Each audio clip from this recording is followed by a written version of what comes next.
오늘은 에스겔서 12장의 말씀을 보도록 하겠습니다. 이제 12장부터 24장까지의 내용은 하나님께서 에스겔서 8장부터 11장까지의 예루살렘의 멸망에 대한 경고에 대한 구체적인 내용이 이제 12장부터 24장까지 전개되는데요.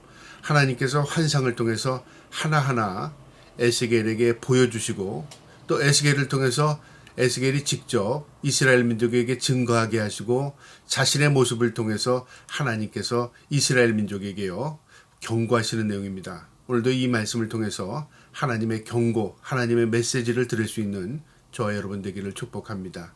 12장 1절에 또 여호와의 말씀이 내게 임하여 이르시되 인자야 내가 반역하는 족속 중에 거하였는도다. 그들은 볼 눈이 있어도 보지 못하고 들을 귀가 있어도 듣지 아니하니 그들은 반역하는 족속임이라. 여기서 반역하는 족속은 누구냐면요, 바로 하나님 앞에 택함 받은 유다 족속입니다. 하나님의 백성들입니다. 그러나 그들이 하나님의 백성임에도 불구하고요, 하나님 앞에 반역을 이룬 겁니다. 그러니까 우리가 하나님 믿는다, 우리가 예수 믿는다 그렇게 말하면서도 하나님의 말씀대로 살지 않고 하나님의 말씀을 거역하고 살면 반역하는 백성입니다. 하나님께서 세상을 통해서 마음 아파하시는 게 아니라 하나님의 백성들이 하나님의 말씀대로 살지 못할 때 하나님이 괴로운 겁니다. 지금 하나님의 백성들에게 하나님께서 에스겔 선지자를 통해서 경고하는 겁니다. 이 반역한 백성들에게 내 말을 전해라 그 말입니다. 3절에 인자야 너는 포로의 행장을 꿀리고 낮에 그들의 목전에서 끌려가라. 내가 내 처소를 다른 곳으로 옮기는 것을 그들이 보면 비록 반역하는 족속이라도 혹 생각하리라. 하나님께서 이 에스겔을 통해서 퍼포먼스 하라고 하는데요. 그러니까 행동을 통해서 그들에게 직접 보이라는 겁니다. 그 행동이 어떤 거냐면요, 네가 직접 포로로 끌려가는 행장을 통해서 사람들이 저 사람이 왜 포로로 끌려가지? 그것을 통해서 상기시키는 겁니다. 우리가 하나님의 말씀대로 살지 못하면 우리도 저 이방인들에게 저렇게 포로의 모습으로 끌려가겠구나. 그것을 네가 먼저 눈으로 보이라는 거죠. 이 당시에는요, 글로 된 하나님의 성경 말씀이 없었습니다. 그러니까 선지자의 모습을 통해서 하나님의 메시지를 보는 거죠. 이 선지자는 그 역할을 한 겁니다. 얼마나 괴로웠겠습니까? 자신이 그 모습을 통해서 노예의 모습, 끌려가는 모습을 통해서 백성들의 경각심을 갖게 하는 겁니다. 하나님이 그렇게 하라는 것이죠. 4절에요. 너는 낮에 그들의 목전에 내 포로의 행장을 밖에 놓아두기를 끌려가는 포로의 행장같이 하고 저물 때 너는 그들의 목전에서 밖으로 나가 거기를 포로되어 가는 자같이 하라. 낮에는 짐을 다 쌉니다. 그러니까 도망가는 사람처럼 대충 짐을 싸서 밖에 내놓으면 저 사람 어디 도망가나? 그렇게 생각할 거 아니에요. 그리고 밤에는요, 야간 도주하듯이 그 사람이요 밖에 쌓아뒀던 짐을 가지고 이제 움직이는 그 모습을 보이라 그 말이죠. 그러면 사람들이 볼 때 저 사람은 어디 가나? 급하게 어디 도망가나? 했는데 보니까 이 사람이 도망가는 게 아니라 뭔가를 지금 메시지를 전달하고 있는 것을 깨닫게 되면 이게 우리가 하나님의 말씀대로 살지 않으면 이렇게 이 꼴이 되겠구나. 그걸 지금 경각심을 갖게 하는 하나의 그의 행동을 통해서 하나님 메시지를 전달하는 겁니다. 5절에요. 너는 그들의 목전에서 성벽을 뚫고 그리로 따라 옮기되 캄캄할 때 그들의 목전에서 어깨에 메고 나가며 얼굴을 가리고 땅을 보지 말지어다. 이는 내가 너를 세워 이스라엘 족속에게 징조가 되게 하리라 하시기로 내가 그 명대로 행하여 낮에는 행장을 끌려가는 포로의 행장같이 내놓고 저물 때 내 손으로 벽을 뚫고 캄캄할 때 행장을 내다가 그들의 목전에서 어깨에 메고 나가니라. 하나님의 명령대로 이 에스겔은요, 그 짐을 싸서 밤에 도망가는 행상으로요 사람들에게 보여주는데, 여기 어깨에 메고 그게 도망가는 모습이죠. 그 다음에 벽을 뚫고 나가랍니다. 이 무슨 말이냐면요, 이스라엘 성벽 안에 사는 사람들은 모두 다 어디로 가냐면 다 문을 통해서 왔다 갔다 했습니다. 그런데 이 예루살렘 성이 포위가 되면요, 도망갈 수 방법이 없습니다. 그러면 어떻게 되죠? 구멍을 뚫고 도망가는 수밖에 없습니다. 그러니까 자신들이 도망갈 때도 숨기고 도망가는 거죠. 그러니까 정문으로 도망가지는 못하는 겁니다. 왜냐하면 적군들이 다 포위하고 있기 때문에 그 모습을 보이라 그 말이죠. 그러니까 도망가는 것 자체도 힘들다 그 말이죠. 그래서 사람들이 야 이거 우리가 이 성이 포위당하는 거 아니야? 그렇게 생각하게 하라 그 말이죠. 여러분 예루살렘 성은요 해발 70m 이상에 지어진 아주 견고한 성입니다. 이 성은요 원래 이 성을 세울 때부터 다윗성이라고 했는데요. 다윗성은 어떤 의미를 가지고 있냐면요. 적으로부터 침공을 막기 위해서 이 성이 세워진 겁니다. 그 안에 백성들이 살았습니다. 5만여 명의 이 사람들이 살면서요. 이 성이 융성하게 성장했습니다. 그리고 견고한 성이었습니다. 그러나 이 성이요 1년 6개월 동안 바벨론 군대에게 포위가 당하면서요. 그 안이 참으로 비참한 상황이 벌어집니다. 그들이 도망갈 수도 없었지만 먹을 것도 없어서 결국은 자신의 자식을 잡아먹는 그런 고통을 겪었던 그 이 역사의 증거의 장소입니다. 이들은 이 일이 일어나기 전에 하나님께서 에스겔을 통해서 5, 6년 전에 이미 경고했습니다. 이 말씀이 바로 이 사건이 일어나기 바로 직전의 사건입니다. 그런데 그들은요, 이 하나님의 메시지를 받아들이지 않았습니다. 8절에요. 이튿날 아침에 여호와의 말씀이 또 내게 임하여 이르시되 하나님께서 또 반복해서 말씀하시는 겁니다. 인자야 이스라엘 족속 곧 그 반역하는 족속이 내게 묻기를 무엇을 하느냐 하지 아니하더냐. 그들이 이 에스겔이 하는 행동을 보고 묻는다 그 말이죠. 묻지 않느냐 그 말입니다. 10절에 너는 그들에게 말하기를 주 여호와의 말씀에 이것은 예루살렘과 왕과 그 가운데 있는 이스라엘 족속에 대한 묵시라 하였다 하고 이 보인 내 행동은 왕이 도망가는 행동과 이스라엘 백성들이 이 성을 뚫고 도망가는 그 모습을 내가 하나님의 명령을 따라 너에게 보인 것이라. 그걸 분명히 이제 얘기하라 그 말이죠. 11절에 또 말하기를 너는 너희 징조라 내가 행한 대로 그들도 포로로 사로잡혀 가리라. 내가 너희에게 보인 징조 바로 하나님께서 에스겔을 통해서 이스라엘 백성에게 보는 메시지라 그 말이죠. 여러분 오늘 우리 성경을 통해서 하나님의 음성 메시지를 듣습니다.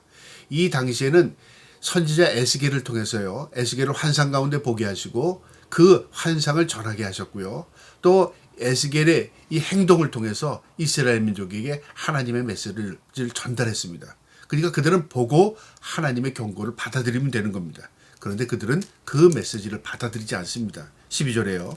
무리가 성벽을 뚫고 행장을 그리로 가지고 나가고 그 중에 왕은 어두울 때 어깨에 행장을 메고 나가며 눈으로 땅을 보지 아니하고 자기 얼굴을 가리게 하라.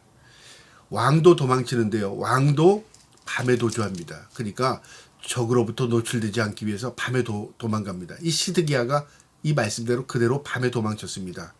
자신의 부관들과 함께요.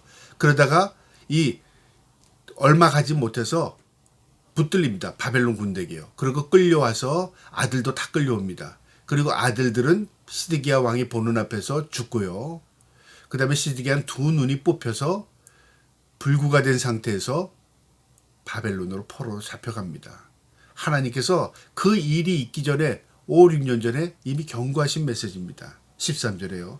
내가 또 내 그물을 그 위에 치고 그 올무에 걸리게 하며 그를 끌고 갈대아 땅 바벨론에 이르리 그가 거기에서 죽으려니와 그 땅을 보지 못하리라. 하나님께서 이 백성들이 바벨론을 포로 잡혀갈 것도 경고하셨고 왕도 비참하게 끌려갈 것과 그 자식들도 죽을 것을 경고했습니다. 14절에요. 내가 그 호위하는 자와 부대들을 다 사방으로 흩트고 또 그 뒤를 따라 칼을 빼리라. 백성들을 흩어버릴 것이고 그 뒤에 칼로 치리라. 바벨론 군대가 이스라엘 민족을 치게 될 것이다 그 말이죠. 15절에요. 내가 그들을 이방인 가운데로 흩으며 여러 나라 가운데 흩은 후에야 내가 여호와인 줄을 그들이 알리라. 그 일이 일어난 이후에야 너희가 그때가 후회할 것이다. 하나님 계시구나. 하나님 아시구나. 하나님이 하셨구나. 그거 알게 될 것이다 그 말이죠. 여러분 그것을 알게 되고 후회하는 사람도 은혜를 입은 겁니다. 그러나요 후회할 기회도 놓친 사람도 있습니다. 전쟁에서 그냥 비참하게 죽은 사람들이죠. 바벨론의 포로로 잡혀간 사람들은 후회가 막심할 겁니다. 하나님의 말씀을 들을 걸, 하나님의 그 경고를 우리가 받아들일 걸. 그러나 그들이 바벨론에서 회개할 기회를 하나님 주셨습니다. 그리고 하나님 때가 되면 70년이라는 그 세월 가운데 그들이 회개하고 통회한 이후에 다시 하나님께서 이스라엘을 회복시키는 그 역사를 그들이 알게 됩니다. 그래서 그 후손들이 그 역사를 마음에 새기고 항상 하나님에 대한 신앙으로 살려고 몸부림치는 겁니다. 16절이에요. 그러나 내가 그중 몇 사람을 남겨 칼과 기근과 전염병에 벗어나게 하며 그들을 이르는 이방인 가운데에서 자기의 모든 가증한 일을 자백하게 하리니 내가 여호와인 줄 그들이 알리라. 일부는 고통과 절망 가운데 하나님에 대한 우리가 하나님의 말씀을 들을 거 후회하는 자들이 있고요.